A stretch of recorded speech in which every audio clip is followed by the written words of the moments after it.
तर राम मंदिराच्या उद्घाटन सोहळ्याचं निमंत्रण हा सध्या चर्चेचा आणि वादाचा विषय बनलाय। यावरूनच ठाकरे गटाचे खासदार संजय राऊत यांनी भाजपवरती टीका केली आहे। राम मंदिराचं निमंत्रण हा एका पक्षाचा कार्यक्रम झालाय। हा कार्यक्रम रामललांसाठी नाही, तो भाजपचा कार्यक्रम आहे असंही राऊत यांनी म्हटलंय।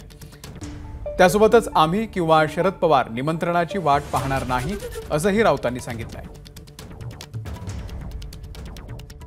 बघा, आमंत्रणाचं राजकारण या देशात कधी झालं नव्हतं। भारतीय संसदेचं